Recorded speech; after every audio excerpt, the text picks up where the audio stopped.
The shepherd girl counted her flock twice daily, and the first time Asher Irving heard her voice floating across the New Mexico Valley, he thought he might be dying, and this was an angel calling the names of the saved.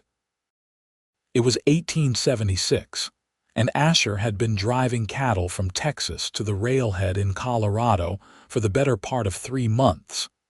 His crew had stopped near Abiquiu, New Mexico territory, to rest the herd and let them graze before the final push northward. The landscape here was different from the flat plains they had crossed, all red rocks and juniper trees, mountains rising in purple shadows against the late afternoon sky. He had wandered away from camp to water his horse in a stream when he heard it. "Clementine, sweet girl, there you are. And Mercury, you old wanderer, I see you hiding behind that sage. Buttercup Daisy, come now, do not stray too far. Moonbeam, precious one, stay close to your mama." The voice was warm as honey, patient as rainfall, and it seemed to wrap around each name like a caress. Asher tied his horse to a cottonwood branch and climbed the small rise to see who was speaking. In the valley below, surrounded by perhaps 24 sheep, stood a young woman in a simple blue dress and wide-brimmed hat. She moved among the animals with easy grace, touching their woolly backs, scratching behind their ears, speaking to each one as though they were beloved children. "Perseus, do not bully little Star. She is younger than you and smaller. Be kind. Yes, that is better. Ruby, sweet Ruby, let me check that leg. There we are, much improved. Solomon, wise Solomon, keep watch while I tend to the others." Asher found himself rooted to the spot, watching as she made her circuit through the flock. She knew them all, every single one. And the sheep seemed to know her too, pressing close, following her movements with trusting eyes. There was something about the scene that struck him deep in his chest, in a place that had been empty and aching for longer than he cared to remember. He must have made some sound, or perhaps his shadow fell across the valley, because suddenly she looked up. Her face was shaded by the hat, but he could see the alert tension in her posture. "Who is there?" she called out, her voice still gentle but now edged with caution. Asher stepped forward, hands raised to show he meant no harm. "Just a cowboy, miss. I did not mean to startle you. I was watering my horse at the stream yonder and I heard you speaking. I apologize for intruding." She watched him descend the slope, one hand resting on the head of a large ram that had positioned itself between them. As he drew closer, he could see her face properly. She was young, perhaps 22 or 23, with dark hair tucked under her hat and eyes the color of sage after rain. Her face was sun-browned and pretty in an unadorned way, with small lines at the corners of her eyes from squinting into the sun. "You are with the cattle drive?" she asked. "We saw the dust clouds yesterday." "Yes, miss. We are resting the herd before moving on tomorrow or the day after." "I am Asher Irving, trail boss of the outfit. Juniper Dawson," she replied, relaxing slightly. The ram seemed to take its cue from her and stepped aside, though it kept a watchful eye on Asher. "This is my flock.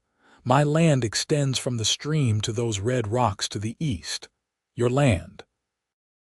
Asher could not keep the surprise from his voice. A young woman owning land was uncommon, though not unheard of in the territories. Her chin lifted slightly.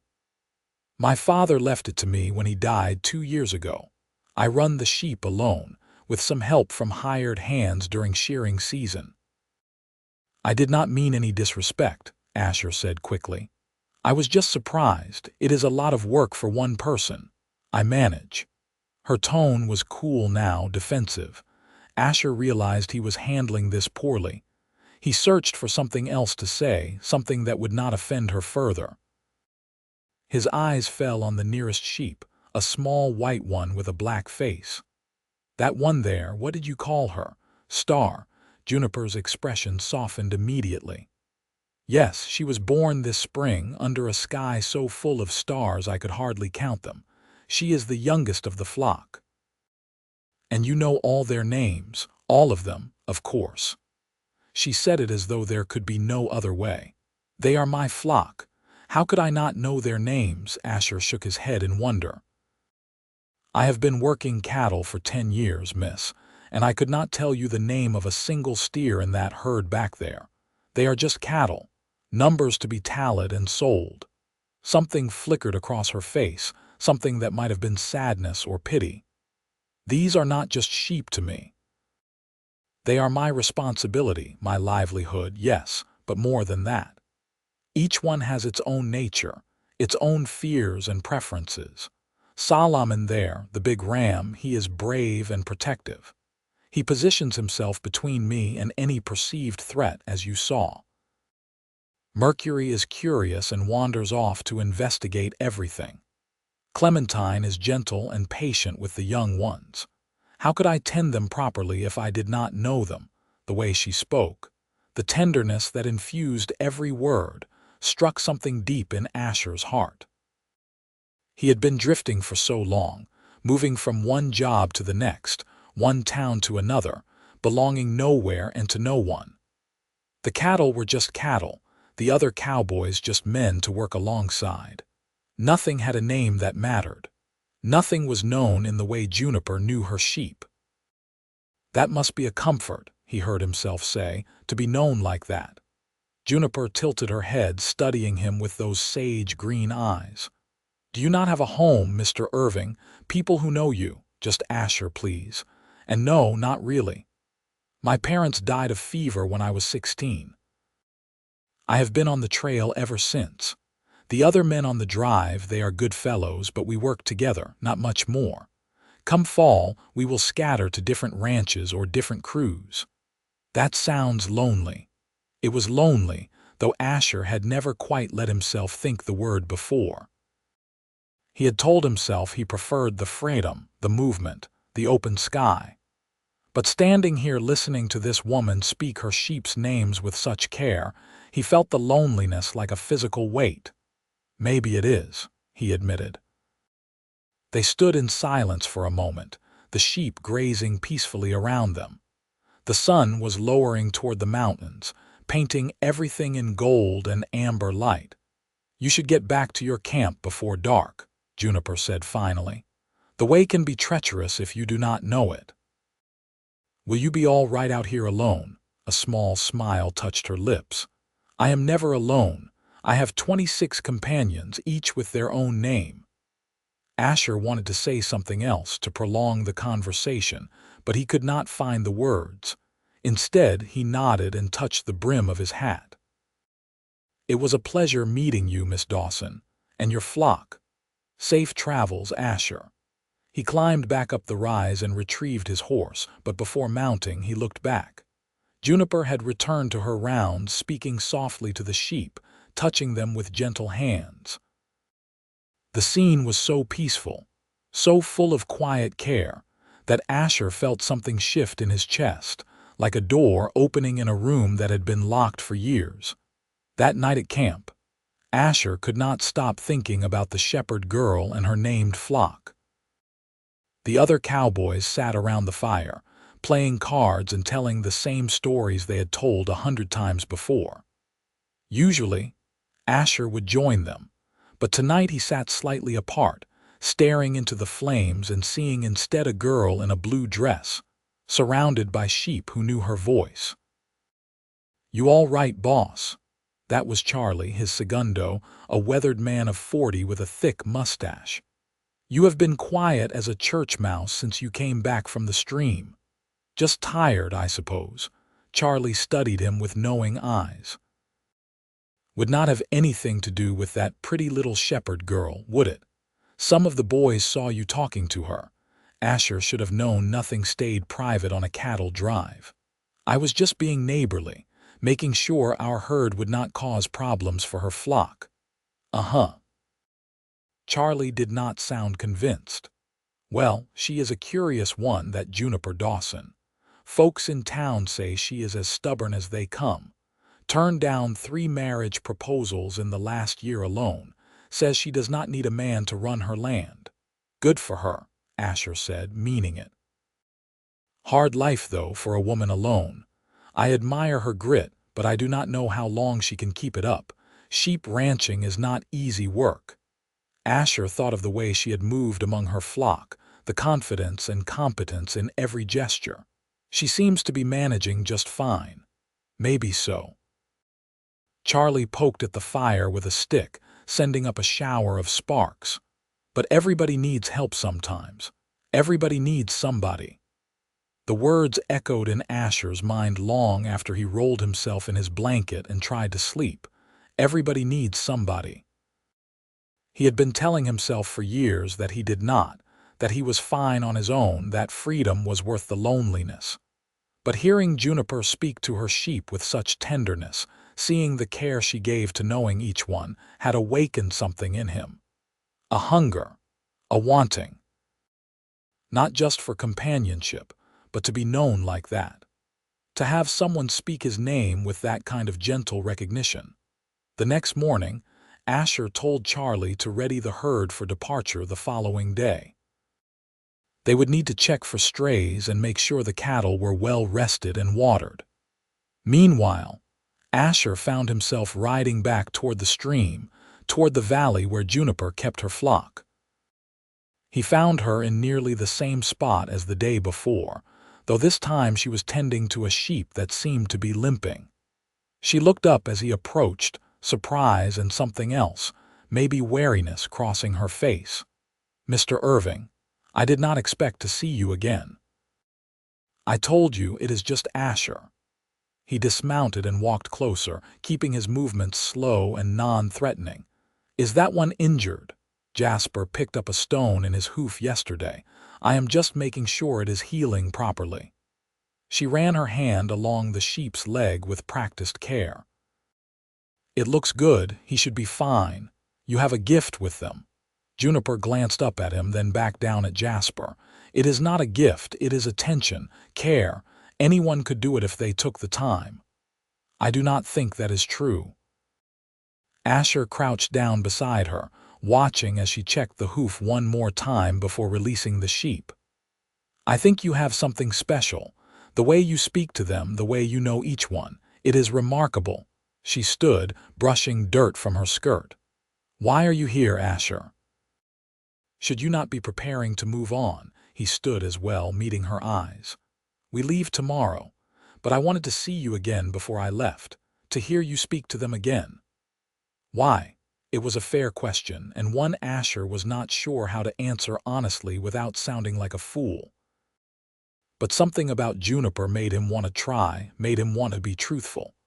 "Because yesterday, when I heard you calling your sheep by name, something happened. Something in here." He pressed a hand to his chest. "I have been drifting for a long time, Miss Dawson. Going from place to place, job to job, never belonging anywhere, never being known. And then I heard you speaking with such tenderness, such care, and I thought, that is what I have been missing. That is what I have been looking for without knowing it, to be known like that. To matter to someone the way those sheep matter to you." Juniper stared at him, her expression unreadable. For a long moment she said nothing, and Asher felt foolish for speaking so plainly. Then, very quietly, she asked, "What is your full name?" "Asher David Irving." "Where were you born?" "A small town in Missouri called Liberty. My father was a blacksmith." "What is your favorite food?" The question surprised him into a laugh. "Apples, fresh ones when I can get them, though my mother used to make an apple pie that was the best thing I have ever tasted." "What frightens you?" Asher sobered at that. "Being forgotten, dying somewhere far from home and having no one notice I am gone." Juniper nodded slowly, as though he had confirmed something she had suspected. "Those are not small fears." "No." She was quiet for another long moment, her eyes searching his face. Then she said, "I know something about loneliness too, Asher David Irving." After my father died, people expected me to sell the land, to move to town and find work as a seamstress or a cook. Some man would marry me eventually, they said, and I would have a proper home. But this is my proper home. These sheep are my family. And yes, sometimes at night when the wind howls through the valley and I am alone in the house my father built, I wonder if I have made the right choice. If I am just being stubborn, as everyone says. You are not being stubborn. You are being true to yourself. Maybe. Or maybe I am just afraid of letting anyone close, of giving someone else power over my life. That is not the same as wanting to be independent, is it not? She looked out over her flock, and Asher saw the loneliness in her face, the same loneliness that had been reflected in his own for so many years. Sometimes I cannot tell the difference anymore. On impulse, Asher reached out and took her hand. It was small and calloused, strong from work. She startled but did not pull away.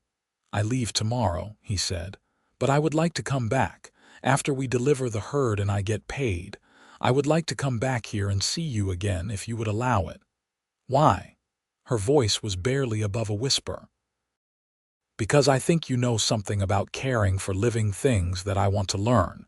Because when you speak, I feel less alone. Because I want you to know my name the way you know theirs.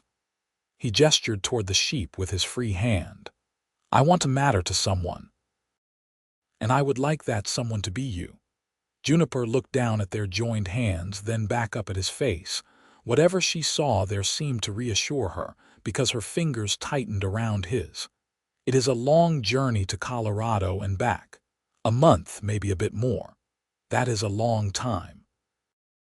I will come back, Asher promised. I swear it.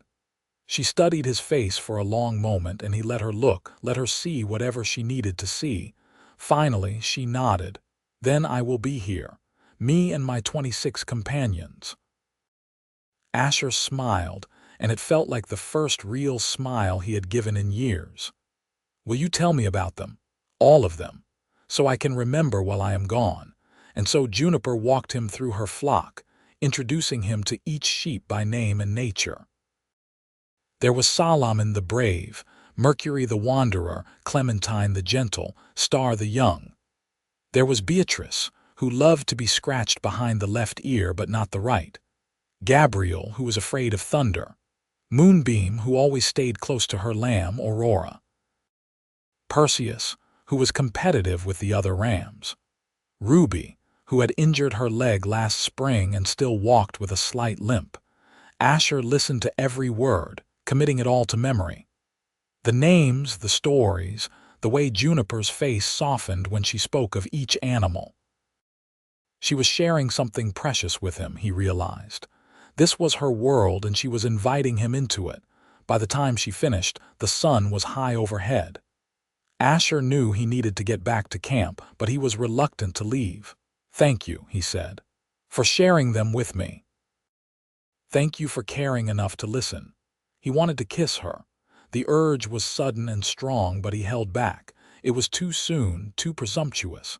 Instead, he squeezed her hand one more time before releasing it. I will be back, he said again.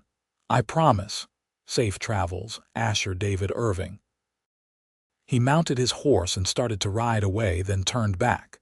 Juniper stood among her sheep, watching him go, one hand raised in farewell. Juniper, he called.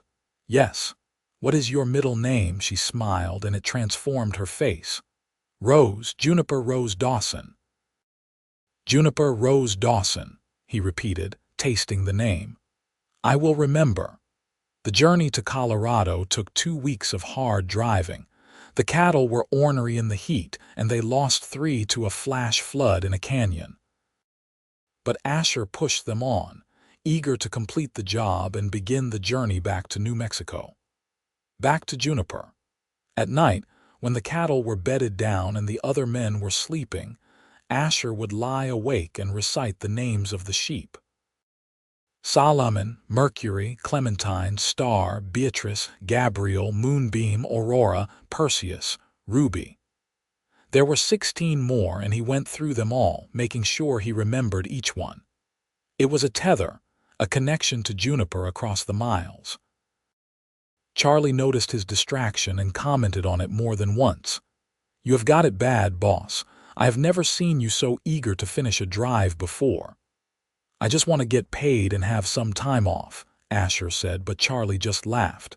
"Sure, and I am the King of England." When they finally reached the railhead and sold the cattle, Asher collected his pay and immediately began planning his return journey. Some of the other cowboys were heading to the nearest town to spend their money on whiskey and cards, but Asher wanted none of it. He bought supplies for the trip, a few things he thought Juniper might need, including a length of good rope and a new sheep shears he saw in the general store. Then he set out, riding south as fast as his horse could safely manage. The journey back took 10 days. Asher begrudged every hour, every mile. He worried that Juniper would think he had forgotten her, or that she would change her mind about wanting to see him again. He worried that something might have happened to her or her flock. The worries chased him through canyons and across plains, through long hot days and cool desert nights. When he finally reached Abiquiu, he did not even stop in town. He rode straight for Juniper's valley, his heart hammering in his chest. What if she was not there? What if she had decided he was just a foolish cowboy with foolish dreams? But as he crested the rise above the valley, he saw her. She was sitting on a flat rock, mending something in her lap, while the sheep grazed around her. The afternoon sun caught in her dark hair, and Asher thought he had never seen anything more beautiful in his entire life. He started down the slope, and she must have heard the horse because she looked up. For a moment, she did not move, just stared at him as though she could not quite believe he was real. Then she set aside her mending and stood. Asher dismounted before he reached her and covered the last few yards on foot. They stopped with just a few feet between them, both suddenly shy. "You came back," Juniper said. "I promised I would." "I know, but I still was not sure if I should believe it. Men promise many things. I am not other men." Asher took a step closer. "How have you been? How is the flock?" "We are well. Moonbeam had another lamb 2 weeks ago. A little male I named Cosmos. And Mercury got into the vegetable garden and ate half my squash plants, the rascal. But everyone is healthy and whole." "I am glad." Asher reached into his saddlebag and pulled out the sheep shears. "I brought you something."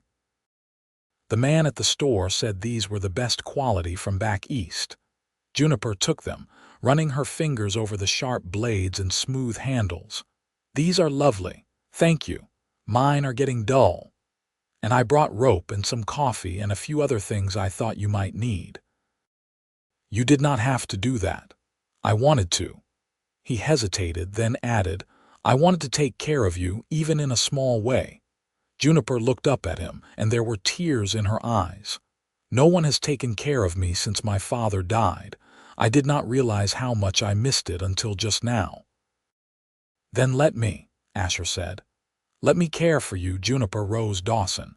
Let me learn about you the way you know your sheep. Let me matter to you and let you matter to me." She set the shears down carefully on the rock and stepped forward, closing the distance between them.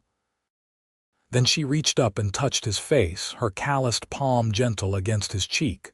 "You remember them?" she asked.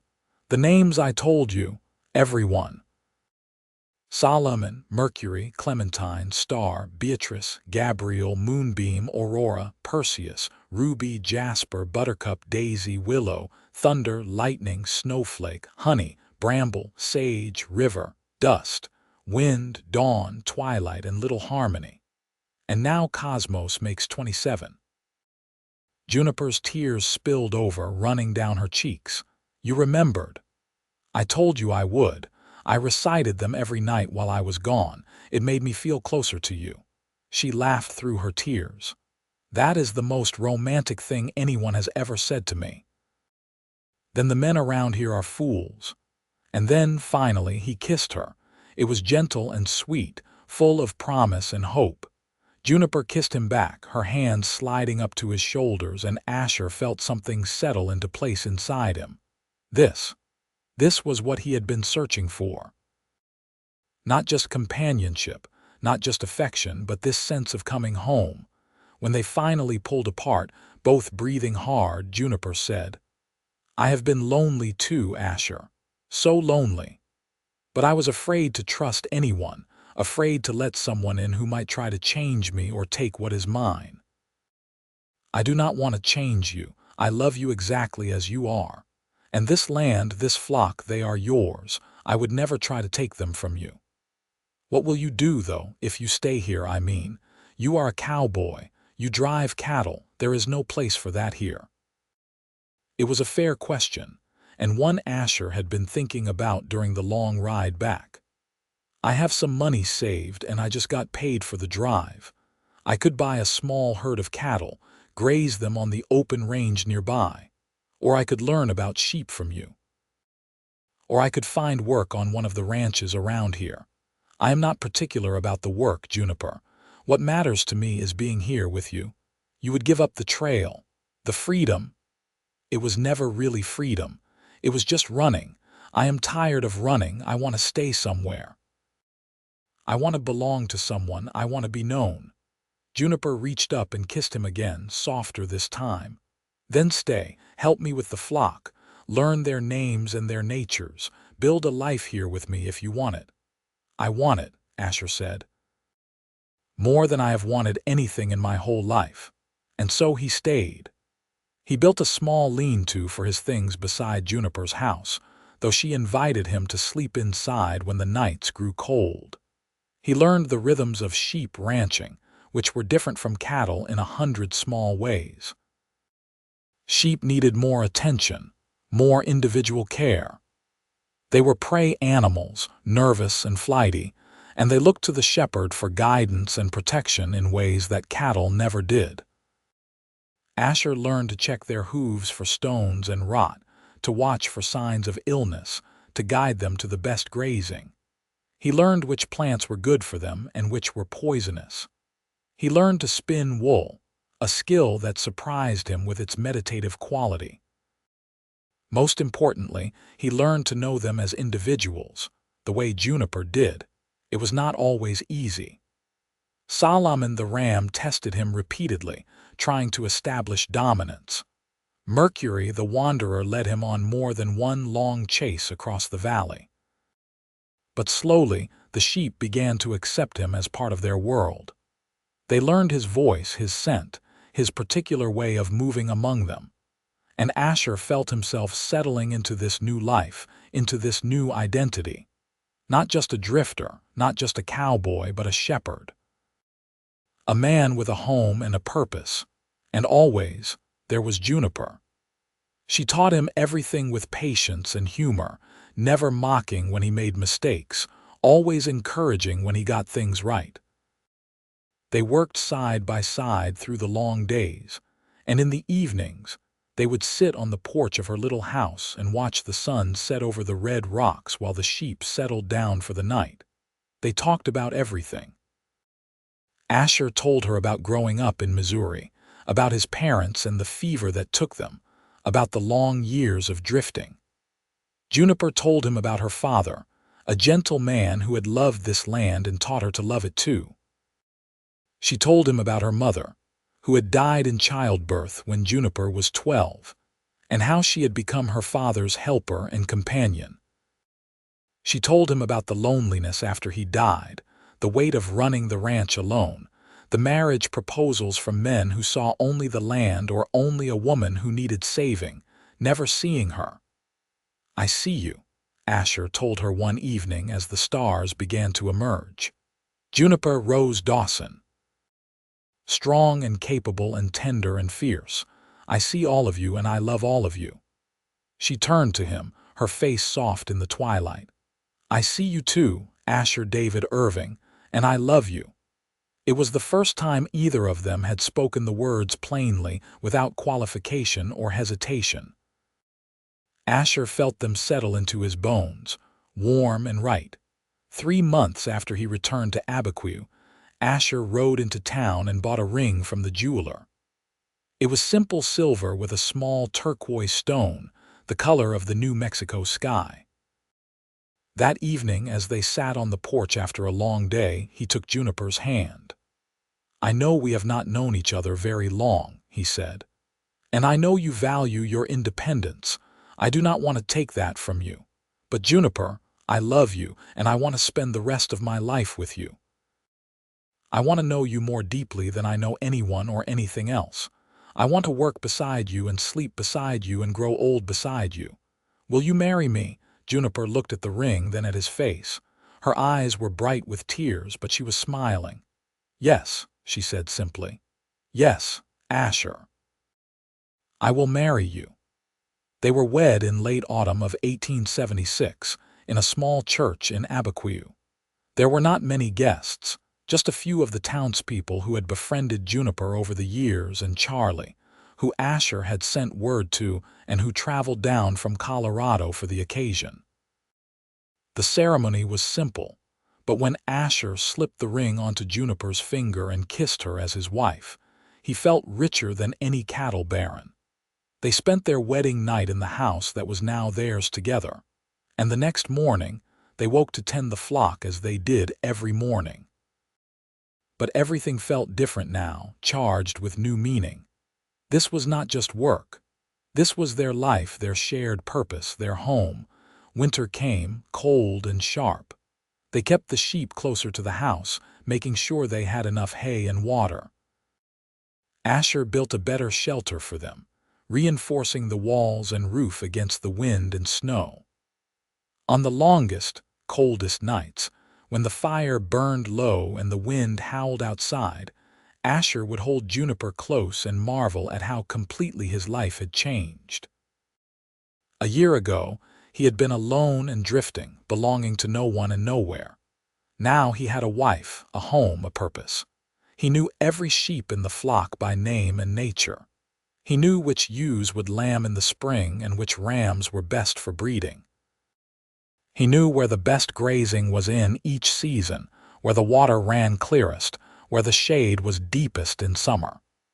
He knew Juniper's moods and preferences, her fears and dreams, and she knew his. They were known to each other in the deepest sense, and it was everything Asher had hungered for without knowing how to name it. Spring arrived with a rush of green, and the bleating of new lambs. 5 ewes gave birth that year, and Asher and Juniper spent long nights in the lambing barn, helping with difficult births, making sure the mothers and babies were healthy. Asher discovered he had a knack for the work, patient hands and a calm demeanor that helped the anxious ewes relax.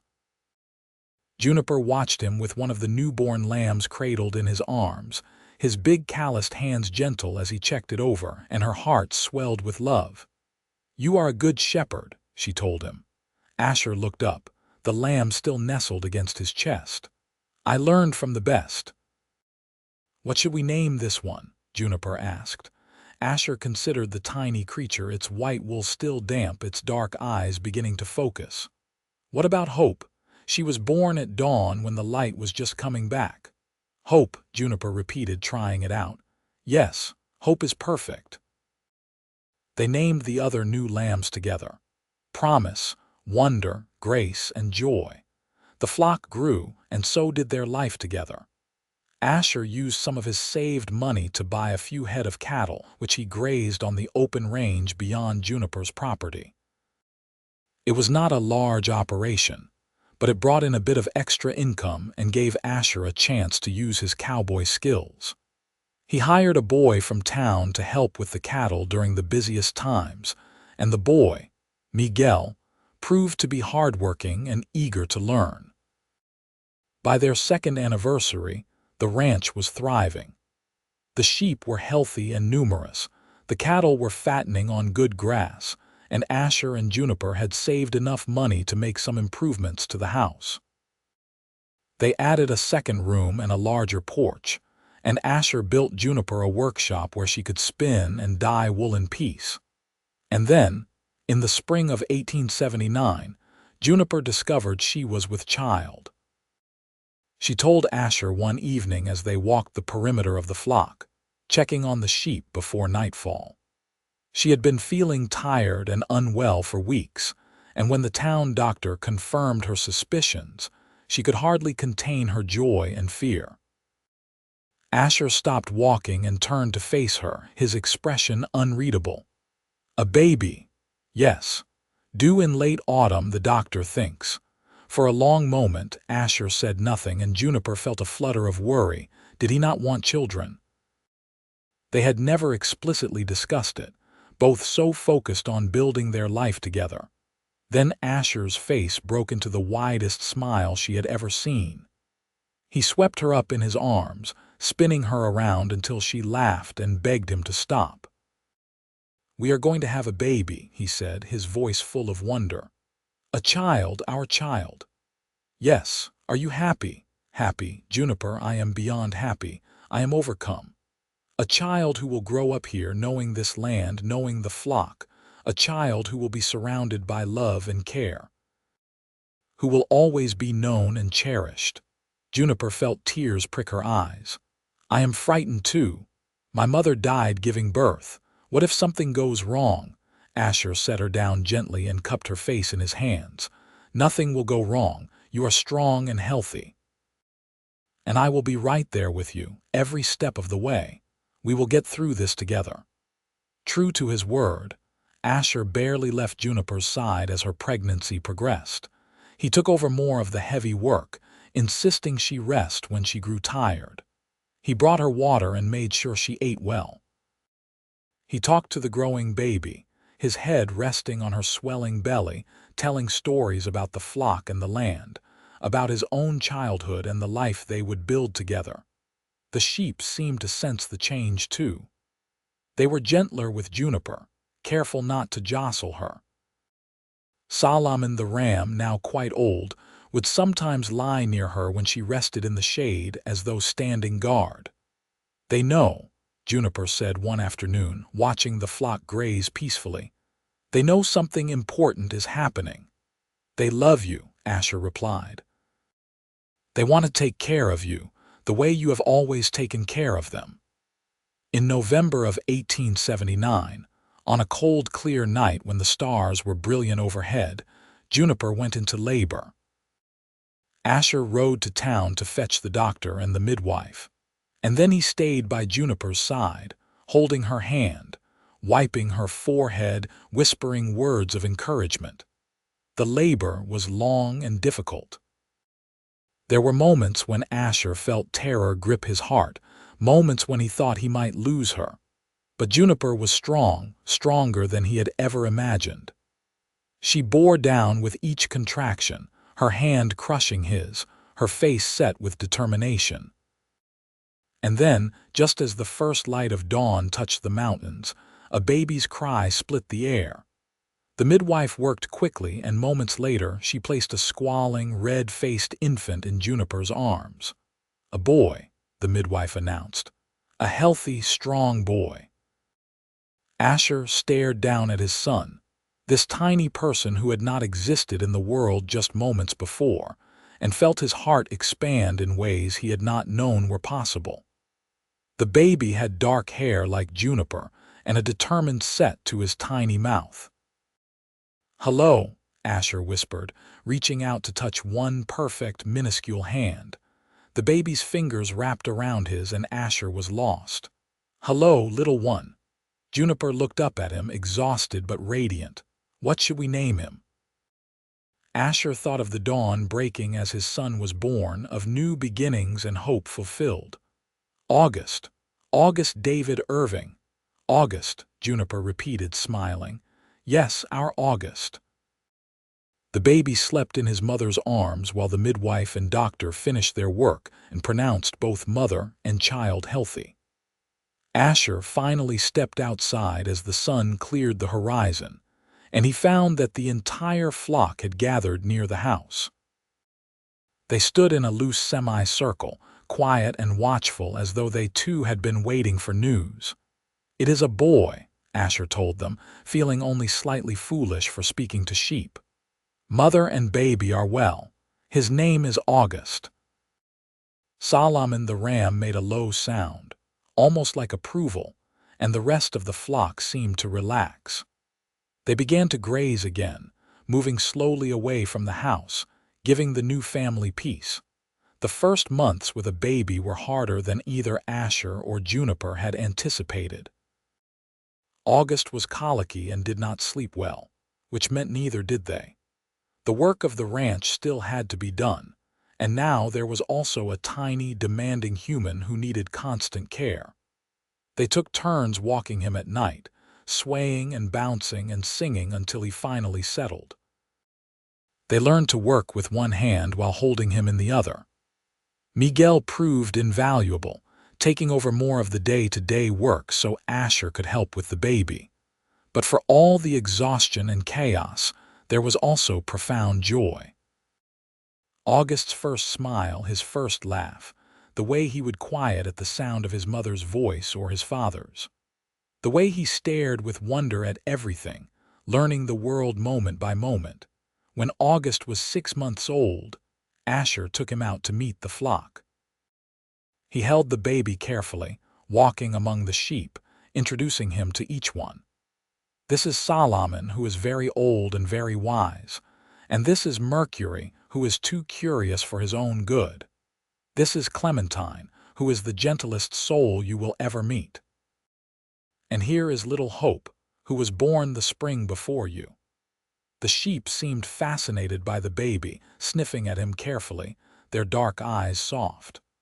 August reached out and grabbed a handful of wool from the nearest sheep, Moonbeam, and laughed his gurgling baby laugh. Juniper watched from the porch, her heart full. This was her family. Her husband, her son, her flock. This land that she had fought so hard to keep. Everything she loved in one place. The years unfolded in a rhythm of seasons. Lambing in spring, shearing in early summer, the long hot days of high summer, the roundup in fall, the quiet cold of winter. August grew from a baby into a toddler and then a little boy. He learned to walk on the dusty paths between the house and the barn. His first words were Mama, Papa, and sheep. By the time he was 3, he knew the names of every animal in the flock, just as his parents did. Asher taught him to gentle the lambs, to approach the sheep calmly so as not to startle them. Juniper taught him to card wool and begin to understand the process of turning fleece into yarn. Miguel taught him Spanish words and how to braid rope. August absorbed it all with the easy facility of childhood, this life the only one he had ever known. In 1883, when August was 4 years old, Juniper discovered she was pregnant again. This time, the pregnancy was easier, perhaps because she knew what to expect. She and Asher prepared the house for another child, and August was beside himself with excitement at the prospect of a sibling. "Will it be a brother or a sister?" he asked every day. "We will not know until the baby arrives," Juniper told him patiently.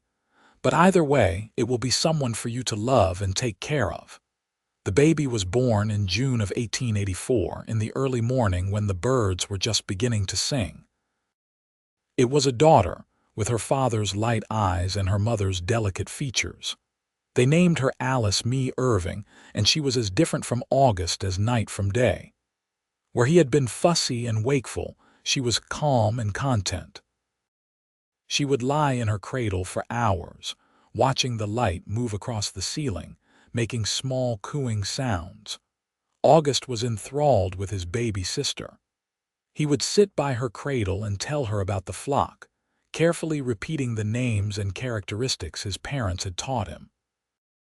"That is Solomon, the brave ram. That is Mercury, who wanders. That is Clementine, who is gentle." Asher watched his son teaching his daughter, and his heart swelled with gratitude for this life he had found. For Juniper, who had given him a home and a purpose. For their children, who would grow up knowing they were loved and cherished. For the flock, whose names he knew as well as his own, whose care had taught him patience and attention and the value of every individual life. The ranch continued to thrive. The flock grew to over 50 sheep, and Asher's cattle operation expanded modestly. They hired another hand, a young man named Thomas who was good with both animals and hard work. Miguel, now nearly grown, was practically part of the family, often joining them for meals and celebrations. In 1886, tragedy struck when Solomon the ram died peacefully one night of old age. He had been with Juniper since before her father's death, one of the original breeding rams. She wept when she found him in the morning, and even Asher felt tears on his face. They buried him on a rise overlooking the valley, and August, now 7, carved a marker for him from wood. "He was a good ram," the boy said seriously as they stood by the grave. "He protected the flock. He protected Mama." "He did," Asher agreed. "And now we will remember him and honor him by taking care of his descendants. Many of the sheep in our flock are his children and grandchildren. Life and death, joy and sorrow, work and rest. The years were full of all of it, woven together into the fabric of their days." August grew into a capable boy who could handle many of the ranch chores on his own. Alice grew into a bright, cheerful little girl who loved the sheep and the land as much as her parents did. In 1889, they had another child, a son they named Benjamin Luke, who had his father's dark hair and his mother's green eyes. By 1890, Asher and Juniper had been married for 14 years. Their children were growing strong and healthy. The flock had nearly doubled. The cattle herd was well established. They had weathered droughts and hard winters, good years and lean years, always together. One evening, when the children were asleep and the day's work was done, Asher and Juniper sat on the porch as they had done countless times before. The stars were emerging in the darkening sky and the sheep were settling down for the night. "You remember," Juniper said softly, "the first time you heard me speaking to the flock, what you said to me?" "I said a lot of things that day. I was nervous." She smiled. "You said you wanted to be known like that, to matter to someone the way the sheep mattered to me." Asher reached for her hand, lacing his fingers through hers. "I remember. And do you feel known now, after all these years?"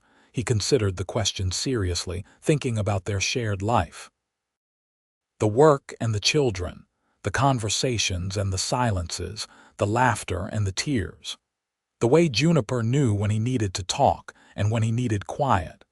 The way she understood his fears and his dreams. The way she had made room in her life for him without sacrificing who she was. "Yes," he said. "I feel known in a way I never imagined possible. You see me, Juniper, all of me. The good and the bad, the strengths and the weaknesses, and you love me anyway." "And you see me," she replied. "You have never tried to change me or diminish me. You have honored who I am and what matters to me. That is a rare gift, Asher." They sat in comfortable silence, watching the stars multiply overhead.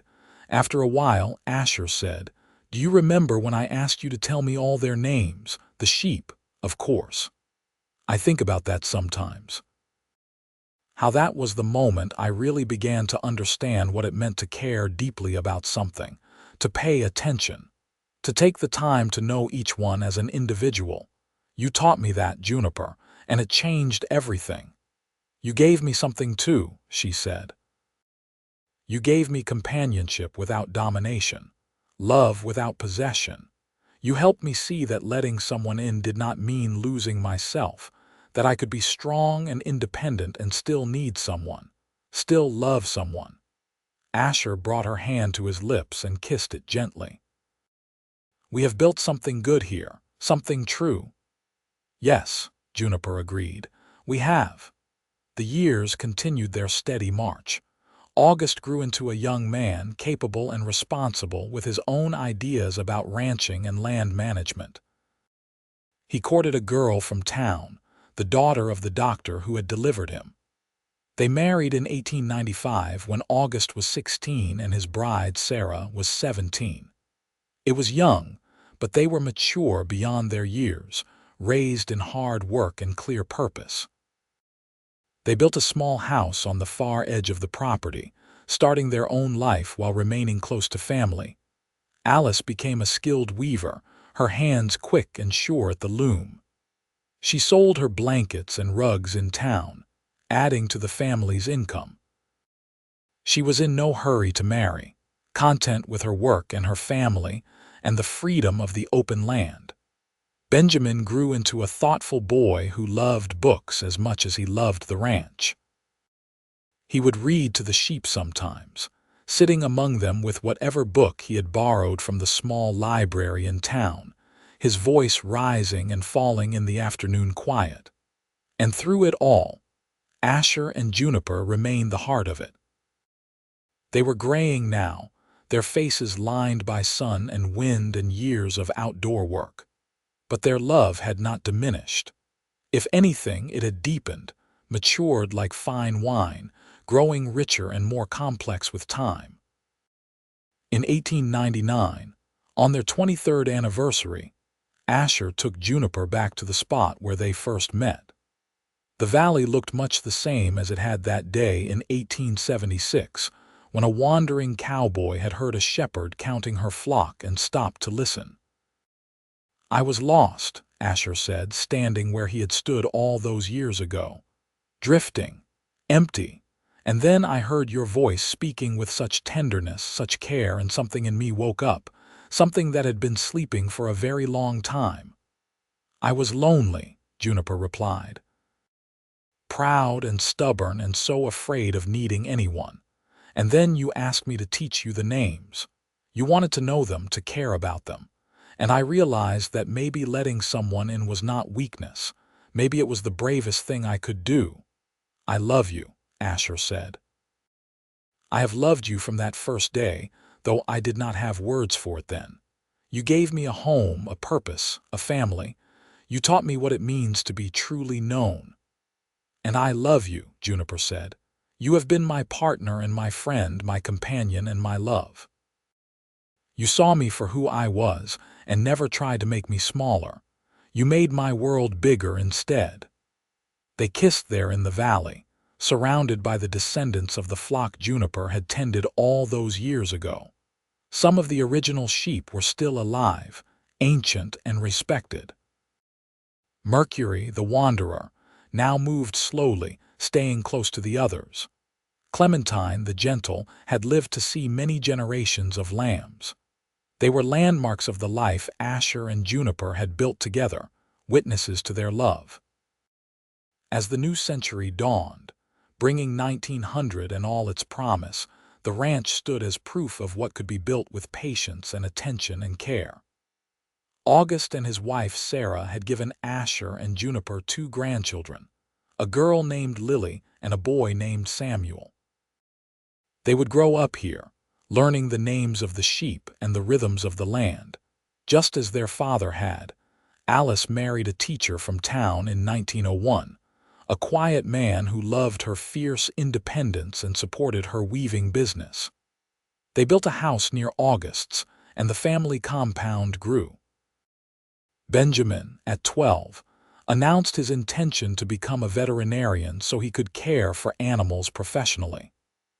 Asher and Juniper encouraged the dream, putting money aside for his education. The family gathered every Sunday for dinner, a loud, chaotic affair with children running everywhere and multiple conversations happening at once. Asher would sit at the head of the table, Juniper at his right hand, and watch his family with deep satisfaction. This was his legacy. Not wealth or fame, but love and connection. People who knew each other deeply, who cared for each other and for the land they shared.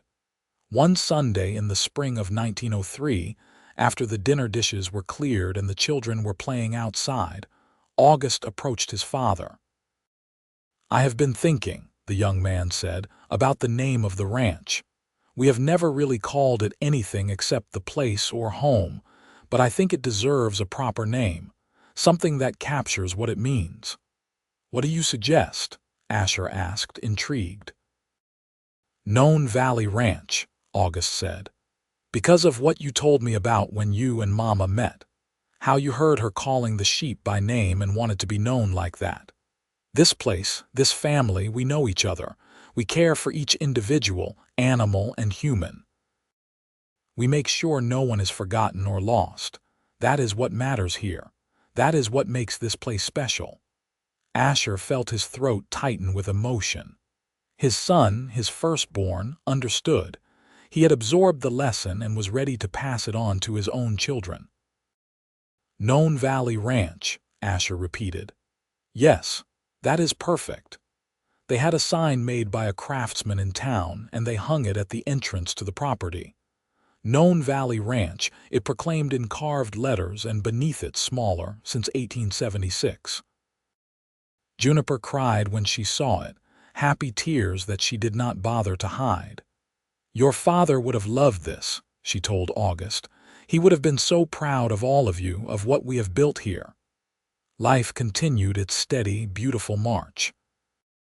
Seasons turned, children grew, the flock was maintained with the same care and attention that Juniper had given it from the beginning. Asher and Juniper grew older, their bodies slowing but their minds and hearts still sharp and engaged. In 1910, they celebrated their 34th anniversary. They were in their 50s now, grandparents many times over, pillars of the community. But when they looked at each other, they still saw the young woman who had counted her sheep and the wandering cowboy who had stopped to listen. I would do it all again, Asher said that evening as they sat in their familiar spot on the porch. Every moment, every choice, every hard day and every beautiful one, I would choose you always. And I would choose you, Juniper replied. You gave me something I did not know I needed.